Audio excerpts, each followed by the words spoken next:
They banned coffee across the galaxy. Then one human spilled a cup, and empires fell in silence. Ever wondered how a sip started a 1,000-year war? Tell me where you're watching from, subscribe to join the crew, and let's begin. The mug was chipped on the left side, a small divot where porcelain had given way during a dishwasher accident 3 years ago. Linus Hart kept using it anyway. His mother had painted the words on it herself. "Coffee is a warm hug for your stomach."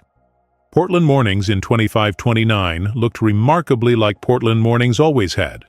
Fog rolled off the Willamette River, settled into the streets like a cat finding a favorite spot, and refused to leave until the sun insisted.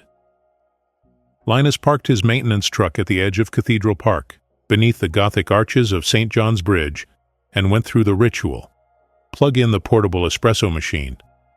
Wait for the hiss. Listen to the water heat.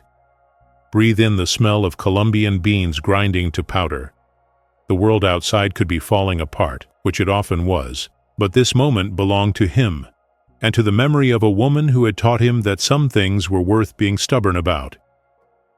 The Very Pact had been governing the galaxy for 47 years. Their rules were simple: no weapons of aggression, no colonial expansion, no alkaloid stimulants that heightened competitive behavior. Earth had signed the agreement quietly, grateful to be included in the interstellar community, and then immediately ignored the part about coffee. It was, the human delegation had argued, a religious practice.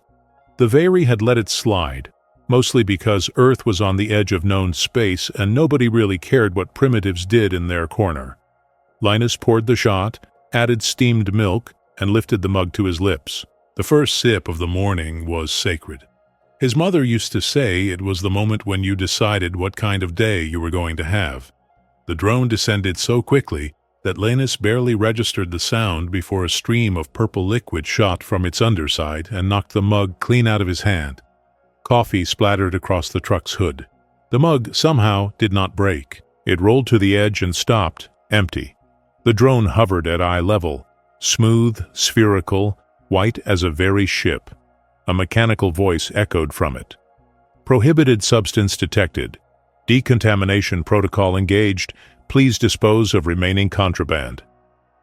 Linus stared at the drone, then at the puddle of coffee on his truck, then back at the drone. Something in his chest went very still and very cold. "Today," he said quietly. "No." The drone's lens whirred, refocusing. "Repeat. Dispose of contraband. Compliance is mandatory." Linus looked at the espresso machine, still plugged into his truck's inverter, looked at the drone's hovering position, did some very fast math about magnetic fields, electrical current, and the fact that he had been maintaining power grids for 15 years. 10 minutes later, the drone was in the back of his truck, inert and silent. The espresso machine's heating coil, rewired through the truck's battery and transformer, had generated just enough electromagnetic pulse in a focused direction to send the thing's circuits into temporary shutdown. The whole thing had been recorded by the drone's own camera. Linus picked up his mother's mug, rinsed it with water from his thermos, and made another cup. By the time he finished his coffee, the video was already spreading across the network. Someone had titled it, "Sacred Sip, Guaranteed War." Linus sighed, started his truck, and headed to work. He had power lines to fix. The galaxy, it seemed, had other plans. The video hit 1 million views in 4 hours. By noon, it was at 20 million. By evening, half the planet had watched a municipal power technician from Portland gently disable an enforcement drone with nothing but spite and an espresso machine. The comments section was predictable. "This is why they think we're crazy. Finally, someone with a spine. I would die for this man's coffee setup." Linus ignored all of it.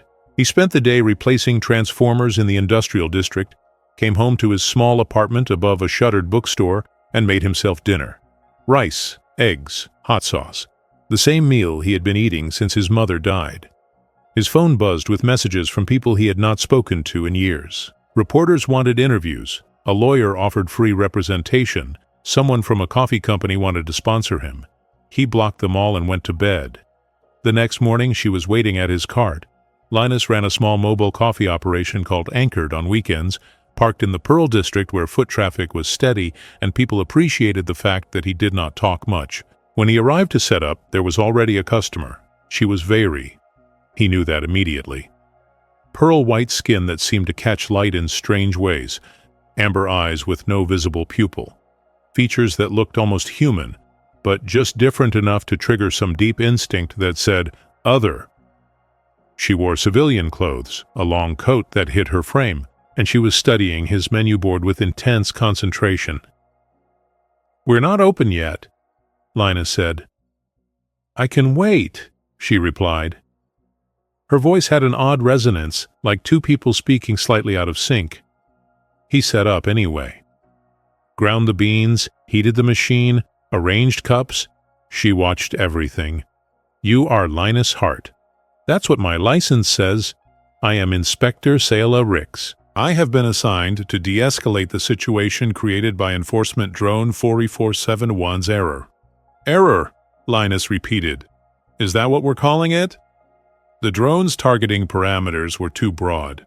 It should not have engaged a private citizen engaged in non-commercial activity. I have been authorized to issue a formal apology on behalf of the Pact. Linus stopped grinding beans. "You came all the way from orbit to apologize. The video has created significant unrest. Apologies reduce unrest. And you drew the short straw." Something that might have been a smile crossed her face. "I requested this assignment." He finished setting up, made himself an Americano, and then looked at her. "You want one?" She hesitated. "That would be inappropriate. You came to apologize for destroying my coffee. Least I can do is make you a replacement." "I did not destroy your coffee. You're very packed. Close enough." She was quiet for a moment, then, "A latte, please. I have read that is the standard introduction." He made it carefully, steamed the milk to exactly 150 degrees, poured it with the slight twist that created a heart shape in the foam, and slid it across the counter. Selah lifted the cup, inhaled, and her expression shifted. First confusion, then something that looked almost like pain, and finally a softness he had not expected. She took a sip, her eyes closed. "First time?" Linus asked. "In our culture, stimulants are considered aggressive acts. We removed them from our biology 6 generations ago." She opened her eyes. "But this does not feel aggressive. It feels like forgiveness." They stood there in the morning fog, human and alien, sharing something that had no political weight. Linus's phone erupted with alerts. The news was everywhere. Admiral Krev Voss, hardliner on the Veery Council, had just activated Protocol Decaf. Full planetary blockade. Seizure of all coffee-related agricultural assets. Total prohibition. Effective immediately. Portland's response was instant. Lines formed at every coffee shop in the city. Mugs started clanging against windows like bells. The coffee apocalypse had begun. Selah set down her cup gently. "I need to make some calls." Linus looked at the sky. Somewhere up there, ships were moving into position. "Yeah," he said. "Me too. B." The blockade ships appeared at dawn, 37 vessels forming a loose net around Earth's orbital space. They did not fire. They did not need to. The message was clear. Nothing leaves, nothing enters, and we can wait as long as it takes. Portland woke up angry. Linus was still at Anchored when the first crowd formed. 20 people became 50. 50 became 200. They were not panicking. They were organizing. A woman in fire department gear pushed through to his cart. She was maybe 50. Korean features, gray streaking through black hair, and she moved like someone used to carrying people out of burning buildings. "Marta Kim," she said, extending a hand. "Battalion Chief, Station 23. You're the guy who broke the drone." "Technically, I just turned it off." "Good enough. We need someone who knows electrical systems. The Pact's going to start cutting infrastructure to force compliance. Power, water, communications. Can you help us harden the grid?" "I'm one technician." "You're the technician who just started a rebellion. People listen to you now." Behind her, a kid who looked barely old enough to drink was frantically taking notes on a tablet.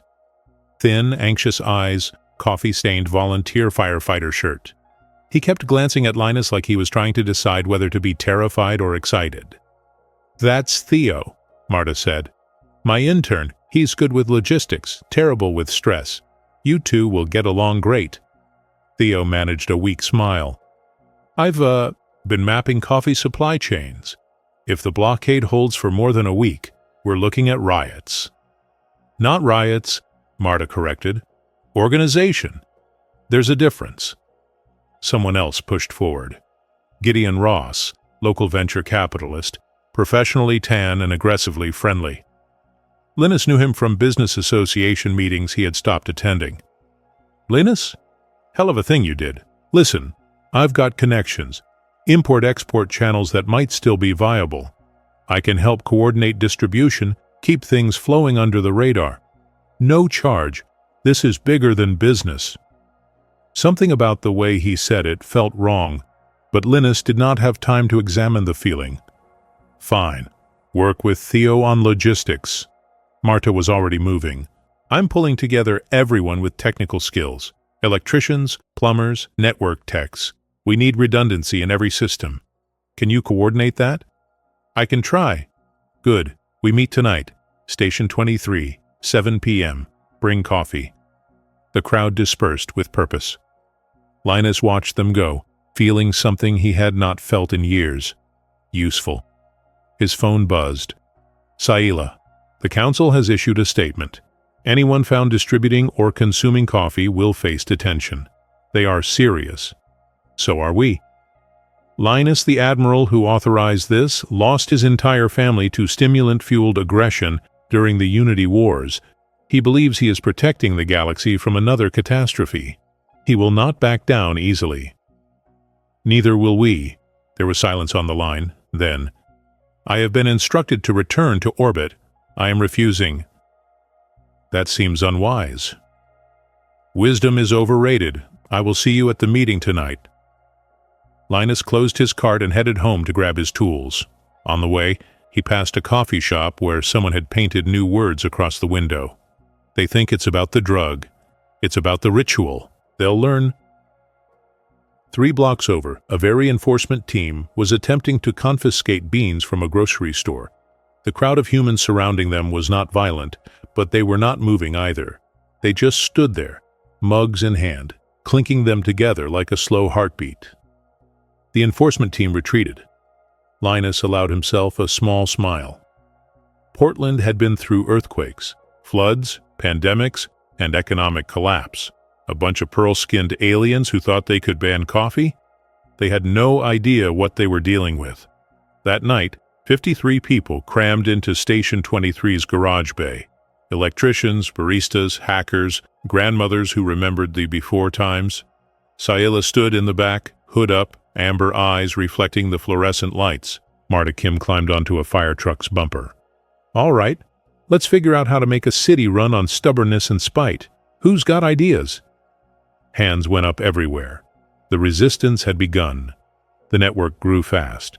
By the 3rd day of the blockade, Linus had 17 amateur radio operators relaying signals across the city, 26 baristas coordinating bean distribution from hidden caches, and one very determined fire battalion chief who had somehow convinced 3 craft breweries to donate their equipment for what she called alternative beverage infrastructure. Theo spent 14 hours a day mapping supply routes on his tablet, cross-referencing power grid vulnerabilities and creating backup plans for the backup plans. The kid had stopped looking nervous and started looking competent. Saila moved through the city like a ghost, visiting coffee shops and talking to people. Old men who remembered when coffee was expensive, mechanics who drank it to stay awake during long shifts, parents who made it for their teenagers before school. She was learning something that the very pact had never understood. Coffee was not the drug. Connection was. Linus was rewiring a transformer in the industrial district when the semi-truck pulled up. The rig was ancient, patched with mismatched panels and held together with what looked like prayer and stubbornness. The license plate read NCC 066. Linus knew that truck. He had not seen it in 3 years. The driver's door opened, and Elias' heart climbed down. He looked older, grayer, harder around the edges in the way that long-haul truckers got when they spent more time with highways than people. He had not called after the funeral, had not answered when Linus tried to reach out, had simply vanished into the grid of interstate routes like he was trying to outrun something that could not be outrun. "Heard you started a war," Elias said. "Wasn't planning on it." "Never do." Elias walked to the back of the trailer and unlocked it. Inside were 55-gallon drums of water, industrial propane burners, and a dozen massive steel kettles borrowed from church kitchens across 3 states.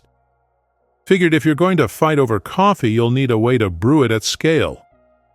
Linus stared at the supplies. "You drove all this way for coffee?" "Drove all this way because I saw the video." Elias's voice was rough, unused to emotion. "Saw you standing there with your mother's mug. Saw you decide that some things are worth fighting for." He looked at his son for the first time. "She'd be proud." "I should have said that 3 years ago." They did not hug. Heartmen did not hug, but Linus helped unload the truck, and that was close enough. Gideon showed up an hour later, all enthusiasm and expensive sneakers. "This is fantastic. I've been working on distribution channels, got connections with shipping companies that can smuggle beans through the blockade for the right price." "We don't have money for that," Theo pointed out. "We will. I'm talking to some investors about turning this into something bigger. Franchising the resistance, if you will. Anchored coffee could be a movement." Linus looked up from securing a water drum. "This isn't about branding." "Everything's about branding, my friend. Might as well use it to help people." Something in Linus's gut twisted, but Marta was calling him over to look at a pressure valve problem, and he let it go. That night, the Very cut power to the southeast quadrant. Lights went dark across 12 city blocks. Linus's network activated immediately. Baristas fired up generators made from modified coffee grinders, their electric motors repurposed as small-scale power sources. The lights came back on in patches, a patchwork quilt of resistance. In orbit, Admiral Krev Voss watched the city refuse to go dark and increase the blockade's enforcement parameters. Sayela, monitoring communications from a borrowed apartment, saw the order come through. She opened a secure channel to Linus. "They are escalating. Next move will be atmospheric interdiction. They will deploy something to make outdoor gatherings difficult." "What kind of something?" "Containment foam. Non-lethal, but it hardens urban infrastructure. Makes movement impossible." "How long do we have?" 2 days, maybe 3. Linus looked around the garage bay. 50 people working on solutions to problems that had not existed a week ago. Theo calculating flow rates, Marta welding pressure joints, Elias showing a group of teenagers how to operate industrial burners, Sayela learning to pull espresso shots because someone had to document human techniques for posterity, and Gideon in the corner, talking on his phone in a voice too quiet to hear. "We'll figure something out," Linus said. "We always do." But in the back of his mind, a countdown had started. The Very were coming, and stubbornness alone might not be enough. The power cuts came at 3 a.m., coordinated strikes against substations across Portland. The Very had clearly studied the grid's architecture, targeting critical nodes that should have cascaded into total blackout. Linus was awake when it happened, running diagnostics from the command center they had set up in Station 23's basement. He saw the attacks coming 30 seconds before they hit. "Marta, execute Protocol Cascade." She was already moving, activating the network of modified grinder motors they had installed across 47 locations. The motors, rewired to function as miniature generators and signal boosters, kicked on simultaneously. Power flowed through improvised routes, bypassing the targeted substations entirely. The city dimmed but did not die. In orbit, sensor operators stared at their displays in confusion. The grid should have collapsed. Instead, it had fragmented into hundreds of micro-networks, each supporting the others like a neural system that refused to acknowledge brain death. Admiral Voss's voice crackled over Very command channels. "Explain." "Nobody could," Theo was tracking the power flow on his tablet, eyes wide. "It's working! Holy shit, it's actually working!" Ciela stood beside him, amber eyes reflecting the glow of the screens. "This should not be possible. Your infrastructure was designed for centralized control." "Oh, humans are good at making things work when they're not supposed to," Marta said. She was grinning, the kind of smile that came from pulling people out of burning buildings and refusing to accept defeat. "Linus, you beautiful stubborn bastard. It's holding." Linus allowed himself 10 seconds of satisfaction. Then he saw the secondary readings. "They're rerouting, hitting the water treatment plants now." "We don't have generators there," Theo said, panic creeping back into his voice. "No, but we have altitude." Linus was already calculating. "The old reservoirs are gravity-fed. If we can keep the pumps offline but manually release the upstream gates..." "I'm on it." Marta grabbed her radio and started coordinating with her firefighters. For 6 hours, they played a game of whack-a-mole with an interstellar fleet. Every attack met with an improvised counter. Every system they tried to disable found a workaround that should not have existed. By morning, Portland was running on duct tape, spite, and coffee ground generators. The celebration lasted exactly 14 minutes. That's when the first canister hit.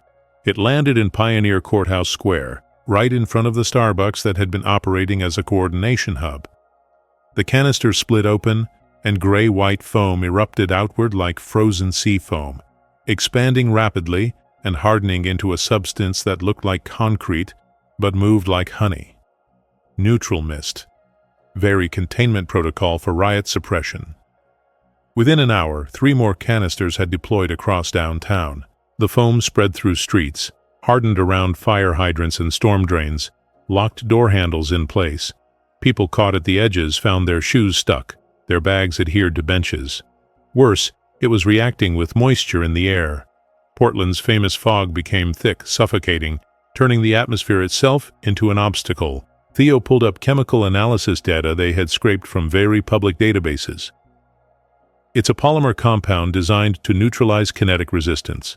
Non-toxic, but incredibly effective at stopping movement. It hardens faster in humid environments. "So Portland is the perfect place for it," Linus said. "Yeah." Marta was getting reports from across the city. "We've got people trapped, not injured, but stuck. And the foam is starting to clog our pressure systems. Water's dropping in the affected zones." Linus stared at the chemical readout.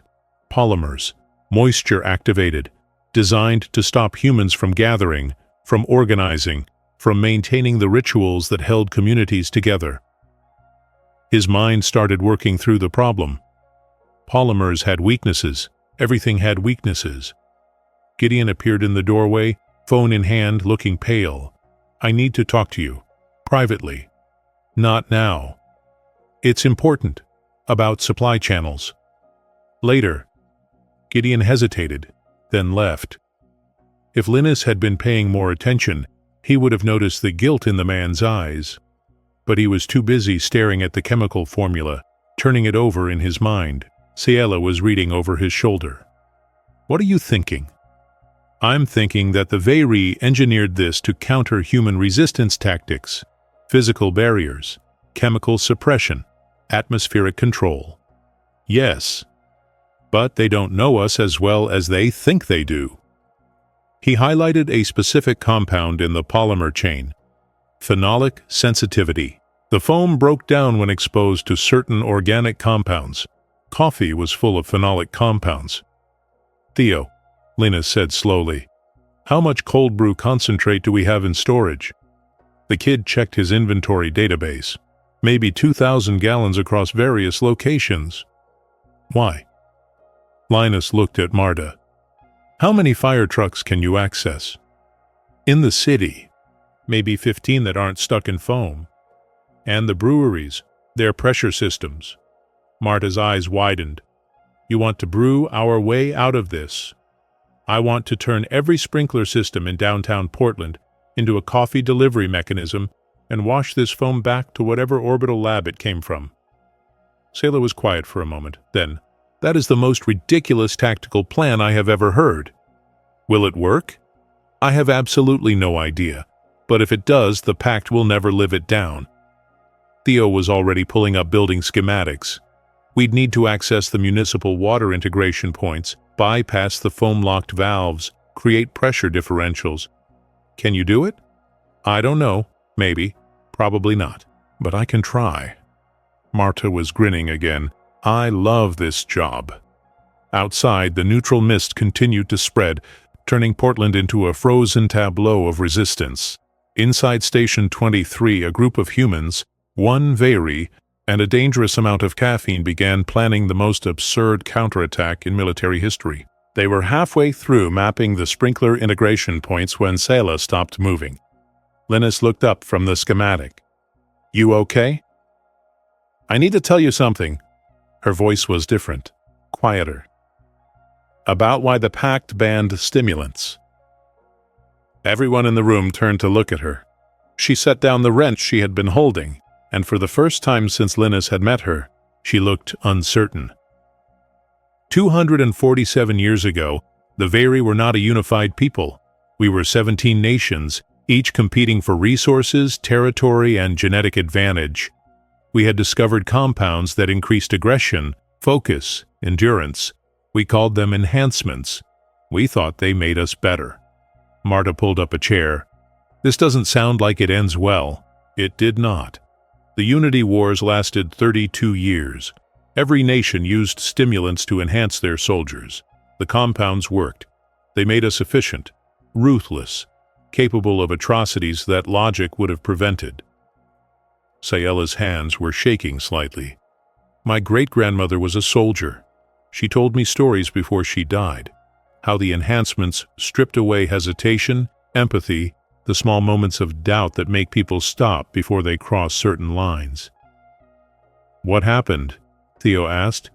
We nearly destroyed ourselves, burned 60% of our agricultural capacity, poisoned entire water systems, created weapons that still contaminate our home system.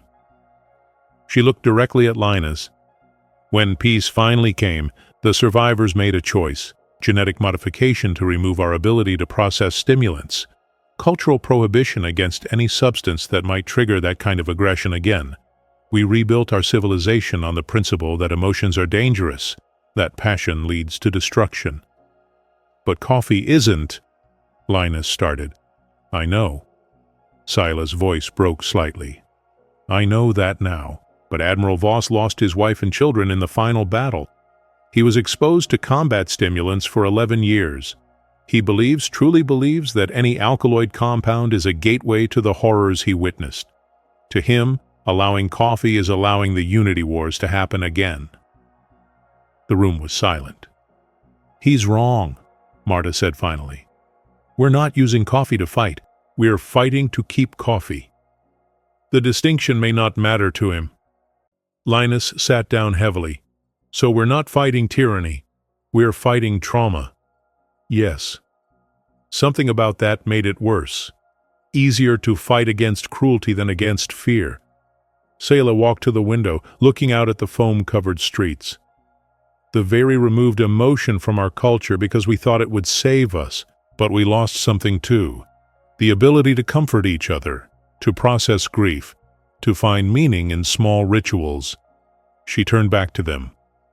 When I drank that latte, I felt something we have bred out of ourselves. Consolation, the kind that does not fix problems but makes them bearable.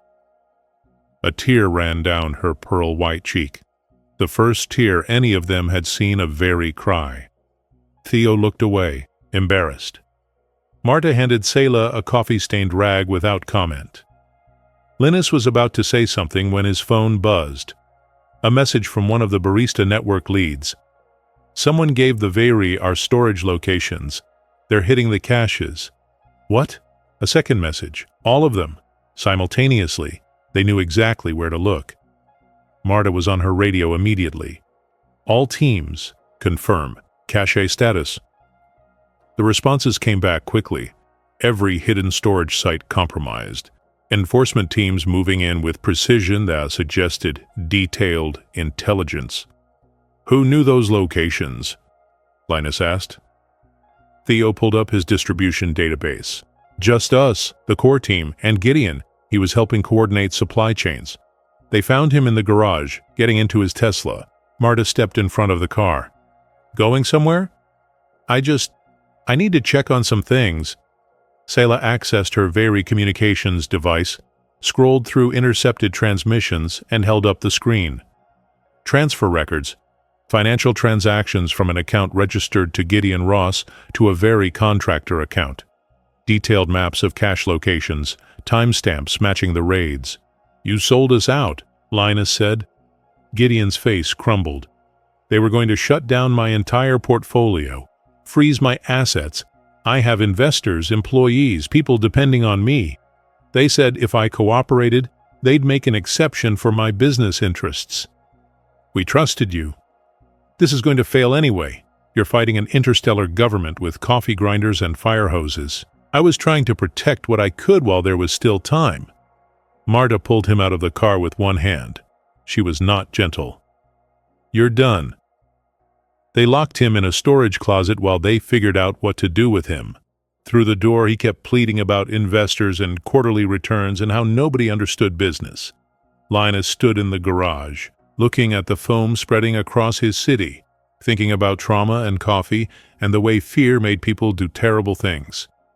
Sayla stood beside him. "I am sorry." "For what?" "For bringing this to you. For being part of a system that values control over connection. You're here now. That's what matters." She nodded slowly. Then, "Linus, even if we wash away the foam, the Admiral will escalate. He will not stop until he believes Earth is safe from the thing that destroyed his family. Then we'll have to show him the difference between his war and our coffee." "How?" "I have no idea, but I'm too stubborn to quit now." Outside, fires were starting. The foam had clogged hydrants, and with water pressure dropping, the city's ability to fight blazes was collapsing. The coffee apocalypse was becoming just an apocalypse, and Linus Hart, power technician and accidental revolutionary, had 48 hours to figure out how to make it rain coffee over Portland. The first fire started in the Pearl District, an electrical short in a building whose sprinkler system had been locked shut by hardened foam. By the time anyone noticed, flames were spreading through the third floor. Marta's team responded within 4 minutes, but the hydrants were useless. Foam had infiltrated the pressure valves, turned the water system into a maze of dead ends and blocked passages. They tried to pump from the Willamette, but the foam had reached the riverbank, creating a barrier between the trucks and the water. Linus watched from 3 blocks away as firefighters tried everything they had been trained to do and found all of it useless. The building burned. 2 hours later, there were 7 fires, then 12, then too many to count. Theo was in the command center, staring at the map of incidents, and his hands would not stop shaking. "We can't stop this. We don't have the infrastructure. The foam is everywhere. The pressure's gone, and I don't know what to do." "Keep mapping," Linus said, but his voice had no conviction behind it. "Mapping what? We lost. Gideon sold our supplies, the city's on fire, and we're sitting in a basement pretending that coffee is going to save us." "Theo, my parents were right. I should have stayed in school, gotten a real job, not followed some barista into a fight we can't win." The kid was spiraling, and Linus did not have the energy to pull him back. Sayla was monitoring Very communications, her face grim. "Admiral Voss is authorizing atmospheric intervention. They are going to deploy fire suppression drones that will also distribute more containment foam. The city will be locked down completely." "When?" 6 hours. Maybe less. Linus looked around the command center. 30 people who had believed in this, who had given everything to resist, and it was not enough. It had never been enough. He walked outside. The sky over Portland was orange with reflected firelight. Ash was falling like snow. The foam glittered in the streetlights, beautiful and terrible, turning his city into something frozen and strange. He thought about his mother, about the pandemic that had killed her. About sitting in a hospital room, unable to hold her hand because of contamination protocols, watching her die alone while he stood behind glass. The helplessness felt the same. Somewhere behind him, there was a crash. Shouting, he turned to see Marta being carried in by two of her firefighters. Her arm was wrapped in a makeshift bandage, blood soaking through. "Ceiling collapse," one of them said. "She went back in for civilians." "Did you get them?" "Yeah, all of them. But Chief's out of commission." Marta tried to sit up, winced. "I'm fine." "You're not." "I've worked through worse." But she hadn't. None of them had. This was not an earthquake or a pandemic or an economic collapse. This was the entire galaxy telling them that what they cared about didn't matter, that their rituals were contraband, that their stubborn insistence on starting the day together was a threat to interstellar peace. Linus felt the weight of it crushing down. He walked to the parking lot where Elias had parked his truck. His father was checking fuel levels, preparing for another supply run that would not matter because the supplies were gone. "We're losing," Linus said. Elias did not look up. "Yep. I don't know what to do." "That's because you're thinking like an engineer, looking for the solution that makes sense." "What other way is there?" "Oh," Elias closed the fuel cap, turned to face his son. "Your mother was diagnosed with cancer when you were 15. Stage 4. Doctors gave her 6 months.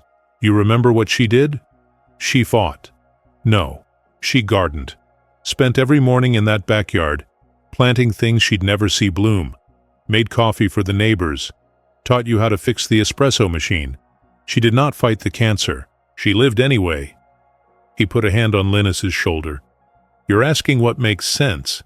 She'd ask what matters, and then she'd do the impossible thing because that's what people do when the only alternative is giving up. I'm not her." "You're more like her than you think." She was stubborn as hell, convinced that small rituals held the world together, willing to fight anyone who said otherwise. "Where do you think you got the idea to build a resistance around coffee?" Elias's voice cracked. "She'd be proud of you. I should have said that 3 years ago. I'm saying it now." Something in Linus's chest unlocked. He walked back to the command center. Theo was still staring at the map. Sayela was still monitoring transmissions. Marta was arguing with someone about pain medication. Linus looked at the foam composition data still displayed on the screen. Phenolic compounds, organic breakdown. The answer had been there the whole time. "Theo, the sprinkler systems. Can we integrate them with the brewery pressure lines?" The kid looked up, red-eyed. "I mean theoretically, but we'd need to bypass the municipal controls, create a parallel system, and we don't have the pressure to... What if we use the fire trucks as mobile pumps? Marta's team still has 15 operational vehicles. That's insane. We'd be pumping cold brew concentrate through buildings designed for water. The pressure differentials alone would... Will it work?" Theo did the math in his head. Then, maybe, if we can get the concentrate to the right locations, if we can synchronize the pressure release, if the foam reacts the way we think it will. That's 3 ifs. "Yeah." Linus turned to Sayela. "Can you hack the municipal sprinkler controls?" "Technically, no. Practically, yes. It would require me to violate about 40 different VERY protocols." "Will you do it?" She smiled. It was a sad smile, but real. "I was exiled the moment I refused to return to orbit. Might as well make it count." Marta stood up, cradling her injured arm. "You want to make it rain coffee over the city?" "Yes." "That's the stupidest thing I've ever heard." She grinned. "Let's do it." They had 6 hours to rig a system that should not exist, using equipment designed for entirely different purposes to solve a problem that no human had ever faced before. Somewhere in orbit, Admiral Krev Voss was preparing to save Earth from itself. And in a basement in Portland, a group of broken, stubborn people were preparing to weaponize comfort. The plan was absurd, which meant it had to be explained very carefully to people who were already running on fumes and caffeine. Linus stood in front of 40 volunteers crammed into Station 23's garage and tried to make it sound reasonable. We're going to pump 2,000 gallons of cold brew concentrate through the downtown sprinkler system using fire trucks as mobile pressure generators, while simultaneously bypassing the foam-locked municipal controls and hoping that the phenolic compounds in the coffee break down the very containment polymer fast enough to clear the streets before the orbital strike team arrives. There was a long silence. Someone in the back raised their hand. Are we going to die? Probably not. Cool, I'm in. The next 5 hours were controlled chaos. Theo coordinated the logistics, mapping every sprinkler integration point in the affected zone. 37 buildings, 42 independent systems, each one requiring manual override because Sayela's hacking could only get them so far into the municipal infrastructure. We need people inside each building, Theo said, his earlier panic replaced with manic focus. Someone who can manually open the valves when we give the signal. Volunteers stepped forward. Baristas, electricians, teachers, retirees. People who had spent the last week learning that their stubbornness mattered. The breweries delivered the concentrate in repurposed kegs. 1,200 gallons of cold brew that tasted like liquid midnight, strong enough to strip paint and possibly violate several health codes. The brewers had outdone themselves. This stuff should come with a warning label, one of them said proudly. It does, Elias replied. It says, very packed. Do not engage. Marta directed her firefighters with her good arm, positioning trucks at strategic points throughout downtown. Each truck would pump concentrate into building systems, creating pressure waves that would cascade through the sprinkler networks, in theory. We've never pressurized anything like this, one firefighter pointed out. Good, Marta said. I was getting bored with conventional tactics. Sayela was shoulder-deep in the municipal control system, bypassing security protocols that had been designed to prevent exactly this kind of unauthorized access. She worked with frightening efficiency. I am committing so many violations right now, she muttered. My people will study this as an example of what not to do. Does that bother you? Linus asked. Not even slightly. She pulled up the master control interface. I have access. All sprinkler systems are slave to this terminal. When you are ready, I can trigger them simultaneously. Elias was coordinating the concentrate delivery, using his truck to ferry kegs between locations. He moved with the efficiency of someone who had spent 40 years optimizing routes and timing. Your mother would have loved this, he said to Linus during a brief pause. Complete disregard for common sense in service of something that matters.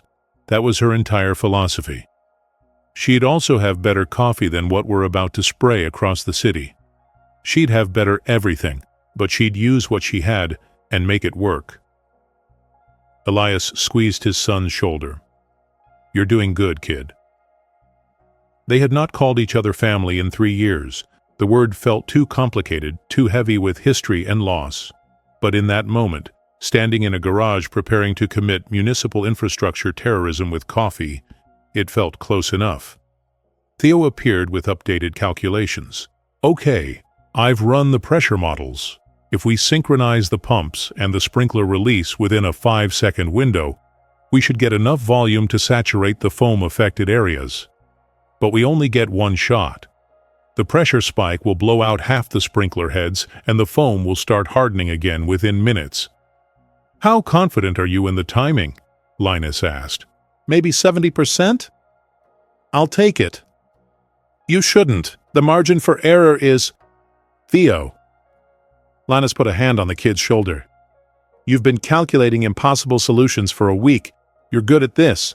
Trust yourself. Theo took a breath, nodded. Okay, we're going to die smelling like fresh roast. Marta laughed from across the garage. Worse ways to go. 2. The volunteers dispersed to their positions. Each building had a team. Each team had a specific role. The coordination required would have been impossible without Theo's logistics network and Sayela's real-time monitoring. As people moved into place, something happened that Linus had not expected. They started hugging.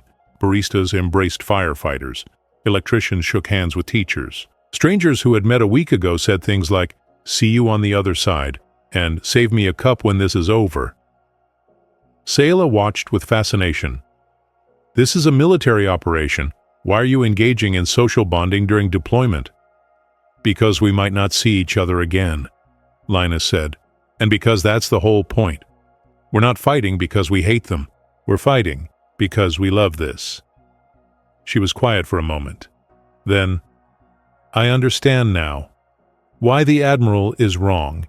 He thinks you're fighting for coffee. You're fighting for the right to care about each other.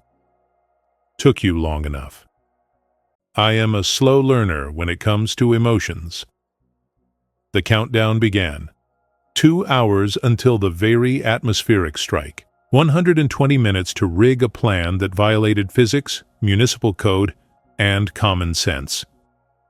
Linus stood in the middle of the garage, looking at the people he had accidentally led into rebellion, his father learning to forgive, Marta refusing to quit, Theo discovering courage through spreadsheets, Sayla choosing exile over compliance. This was what the galaxy did not understand about humanity. They thought stubbornness was a flaw.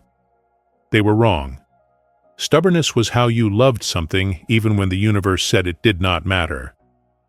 "All right," Linus said into the radio. "All teams check in." One by one, voices responded. 37 buildings, 37 teams, every one of them ready to do something completely insane. Sayla pulled up the master control. "Sprinkler systems armed, awaiting your signal." Marta's firefighters confirmed pump readiness. "Pressure standing by." Theo had tears running down his face, but his voice was steady.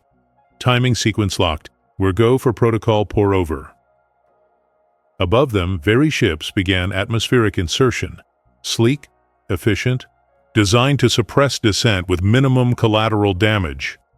Below them, Portland prepared to turn itself into the galaxy's largest cold brew dispenser. Linus Hart, power technician and accidental revolutionary, pressed the transmission button. For every morning that mattered, for every ritual they tried to take, for coffee. He nodded to Sayla. "Make it rain." The pumps screamed. 15 fire trucks, synchronized across downtown Portland, forced 2,000 gallons of cold brew concentrate through systems designed for water. Pressure gauges redlined. Metal groaned. Somewhere in the Pearl District, a pipe burst, spraying dark liquid across a wall. But it worked. The sprinkler heads erupted simultaneously. From 37 buildings, a dark rain began to fall. It looked like the city was bleeding. The cold brew hit the neutral mist foam, and the chemical reaction was immediate. The polymer chains broke down, turning from solid to liquid in seconds. Foam dissolved, running down gutters in gray-brown rivers that smelled like industrial coffee and defeat. Streets cleared, hydrants opened. The city that had been frozen began to breathe again. But the very ships were already descending. Linus watched from the roof of Station 23 as 12 atmospheric craft cut through the clouds, their white hulls reflecting the orange glow of fires below. They were beautiful in a terrible way, efficient machines of control dropping into Portland's airspace with absolute confidence. "Theo, how's the pressure holding?" The kid's voice crackled through the radio. "We're losing it. Multiple system failures across the grid. We've got maybe 2 more minutes of spray. Then we make them count." The coffee rain intensified. Every sprinkler head, still functional, opened at maximum pressure. The aroma spread across the city, thick and overwhelming, the smell of breakfast and morning rituals, and stubborn humanity. Inside the very ships, something unexpected happened. Admiral Krev Voss was monitoring the assault from the command vessel when the smell reached the ventilation systems. It should not have affected him. The Very had removed their ability to process stimulants generations ago. But smell was not taste. Smell was memory. The aroma hit him like a physical force. Suddenly he was 7 years old, sitting in his mother's garden, watching her prepare the traditional tea that her grandmother had taught her to make. The smell of herbs steeping in hot water, the ritual of waiting, the comfort of knowing that some things remained constant. He had not thought about that memory in 70 years. Around him, soldiers began lowering their weapons.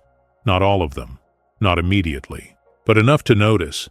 They were not experiencing the stimulant. They were experiencing what the stimulant had been wrapped around: comfort, connection, the feeling of belonging to something larger than combat. On the ground, Linus watched the ships slow their descent. Not stopping, but hesitating. Sayela's voice came through on a priority channel. "Linus, I am reading neural coherence spikes across the Veyrai fleet. The aroma is triggering emotional responses they thought they had bred out. They are confused. Can you exploit that?" "Already on it." She opened a broadcast channel to every Veyrai ship in range. Her voice, amplified and impossible to ignore, filled every command deck. "You call this addiction. I call this belonging. You see a threat. I see a people who refuse to forget how to comfort each other." She paused. The pact was built to prevent another unity war. But we did not prevent war. We prevented healing. We removed the rituals that help people process pain. And now you are trying to do the same to Earth. Admiral Voss wanted to shut off the channel. He did not. The unity wars were not caused by stimulants. They were caused by fear, by resource scarcity, by the belief that strength meant eliminating weakness. Sayela's voice cracked. "But humans understand something we forgot. Weakness shared is strength found. Vulnerability is not the problem. Isolation is." Below, the coffee rain continued. The city smelled like the world's largest cafe. People emerged from buildings, standing in the dark precipitation with their faces turned upward, laughing and crying and tasting rebellion on their tongues. Theo's voice: "Pressure's gone. That's all we had." The sprinklers sputtered and died. But the aroma remained, carried by Portland's wind, spreading across the city like an atmosphere of its own. Linus stood on the roof, looking up at the ships, and made a decision. He pulled his mother's mug from his jacket, the chipped one, the one he had been carrying since the drone attack. It was empty, but it had been with him through everything. He raised it toward the ships. Then he spoke into the radio, knowing that Sayela would broadcast it, knowing that every person who had fought in this ridiculous resistance would hear it. "You can take our supplies, you can lock down our infrastructure, you can classify our rituals as contraband." His voice was quiet but clear. "But you cannot take the reason we do this. We do not drink coffee to fight, we drink it to remember, to gather, to start the day together, and know that we are not alone." He looked at the mug in his hand, thought about his mother, about Elias finally learning to speak, about Theo finding courage, about Marta leading through pain, about Sayela choosing exile over compliance. "You want to know what makes humanity dangerous? It is not our weapons, it is not our stubbornness. It is this: we choose to care when caring costs everything. We choose to gather when gathering is forbidden. We choose to pour coffee for each other even when the galaxy says we should not." He held the mug higher. "So here is what I am asking, not demanding. Asking, give us back the right to begin our days together.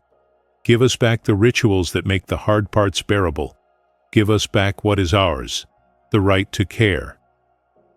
In orbit, Admiral Voss listened, remembered his mother, remembered her garden, remembered the tea, remembered that he had not allowed himself to grieve in 70 years. On the command deck, in front of his entire crew, he did something no Veyrai admiral had done in 2 centuries. He cried. It was a small sound, a brief crack in a lifetime of control.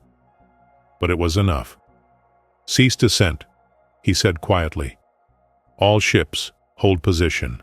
The atmospheric craft stopped, hung in the sky above Portland like question marks. Sayela was still broadcasting.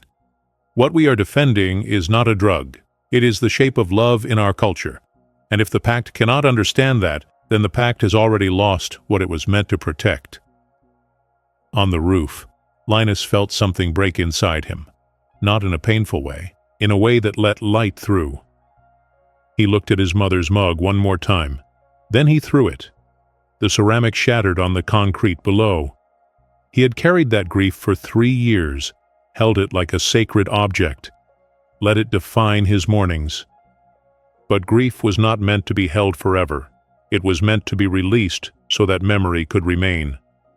Marta's voice came through the radio. Fires are under control. Water pressure restored. City is secured. Theo. Very ships are pulling back to holding altitude. Elias, from somewhere in the chaos. Kid, I think you just won a war with a speech about breakfast. Linus sat down on the roof, exhausted and alive, and waited for whatever happened next. In orbit, the very council was in emergency session, and on the streets of Portland, people were gathering in the coffee rain, making promises to each other about tomorrow's first sip. The very council took 11 hours to reach a decision. In that time, Portland cleaned itself up. The foam residue washed away with fire hoses and rain. Buildings were assessed for damage. Fires were fully extinguished. The sprinkler systems, half of them destroyed by the pressure surge, were marked for repair.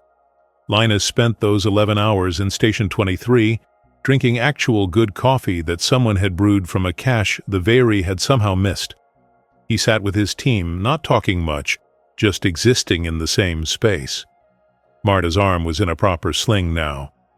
Theo had finally slept, curled up on a bench with his tablet still clutched in one hand. Elias was outside, cleaning his truck for the drive home that might or might not happen. Sila monitored the council proceedings, relaying updates when they mattered.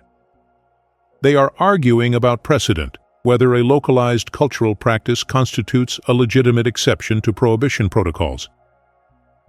What's the vote looking like? Beer close. Admiral Voss is abstaining. That is unusual. When the decision came through, it was not what anyone expected. The blockade was suspended, immediately and unconditionally. All seized coffee assets were to be returned within 72 hours, and a new provision was added to the Pact Charter. Clause 42, Rights of Consolation. No member state could interfere with nonviolent rituals of cultural bonding, provided those rituals posed no demonstrable threat to interstellar security. Coffee, the Council ruled, did not pose such a threat. Earth could keep its mornings. The news spread through Portland like the coffee rain had, and the response was quieter than Linus expected.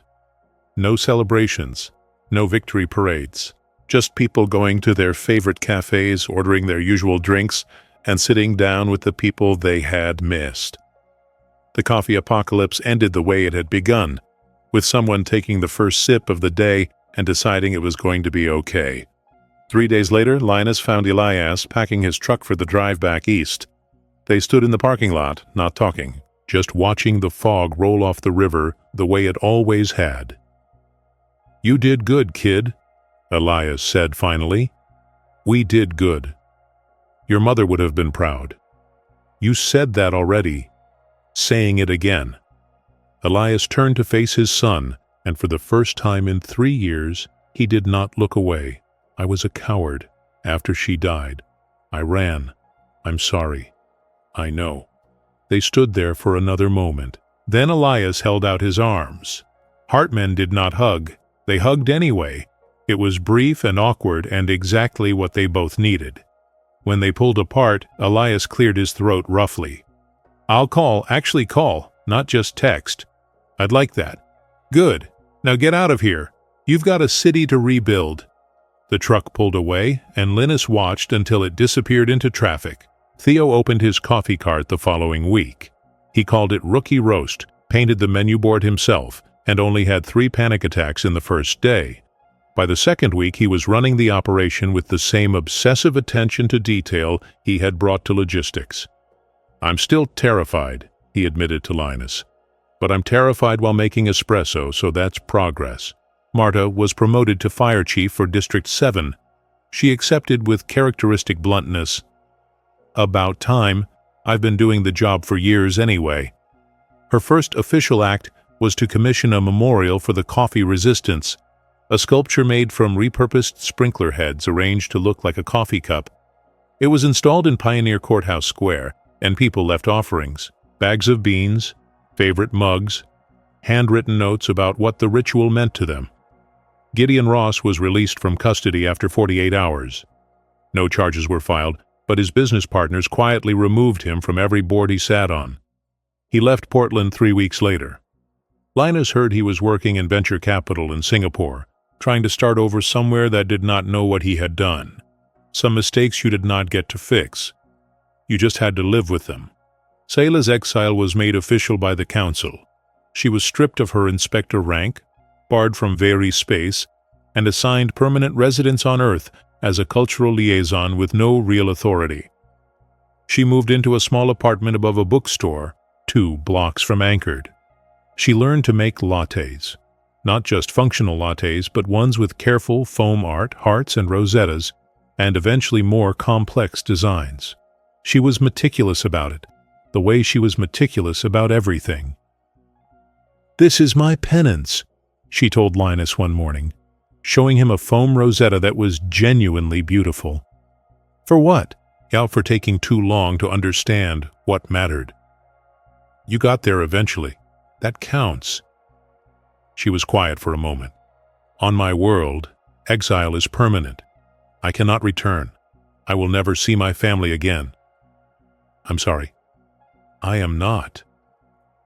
She looked around the small cafe, at the regulars who had learned to trust her, at the city that had adopted her despite everything. "I have found something here that my people lost. A reason to wake up that is not about efficiency or compliance." Winter came early that year. Portland's rain mixed with the lingering smell of coffee that had soaked into the pavement, creating something that the city's tourism board would eventually market as the world's largest cold brew aromatherapy experience. The sprinkler systems were never fully repaired.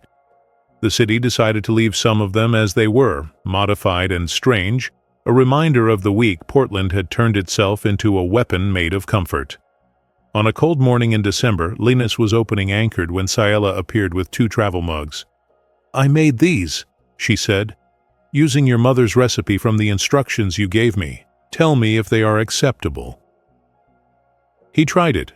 The coffee was good, not perfect, but good enough. Acceptable. They stood outside the cart, drinking in comfortable silence as the city woke up around them.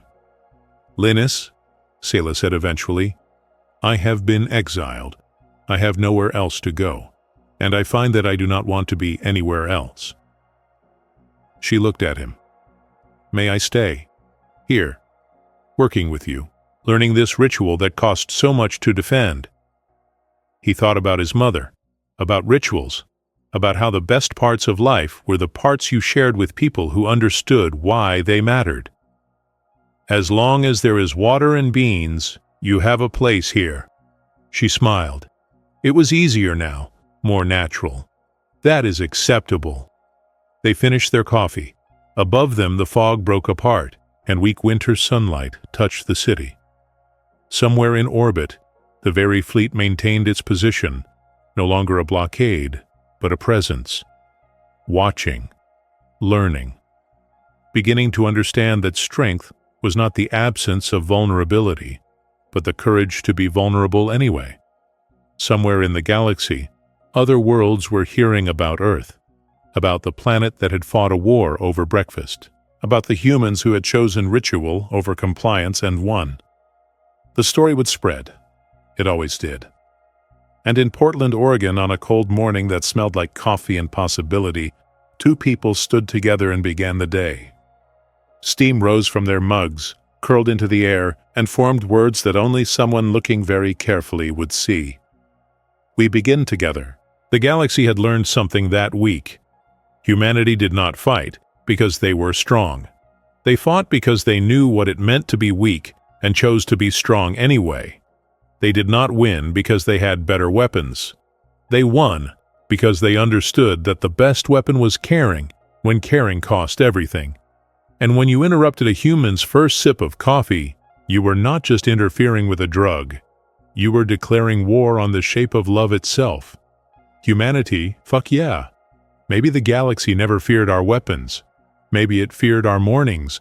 Because if there's one thing this story proved, it's that humanity doesn't rise through conquest, but through ritual, through the quiet defiance of making something warm when the universe grows cold. The first sip of coffee was never about caffeine. It was about choosing to begin together, even after everything burns. So ask yourself, what's your coffee? What small ritual keeps you human when systems collapse? When was the last time you defended something pointless, just because it meant everything? If you felt this story brewing inside you, write the word "together" in the comments so we know you stayed until the final sip. Tell us your city, because maybe someone reading from across the stars drinks their morning the same way. Subscribe, like, share. Not because an algorithm asked, but because connection deserves to travel faster than light. And when the next tale appears on your screen, pour yourself another cup. Humanity's just getting started.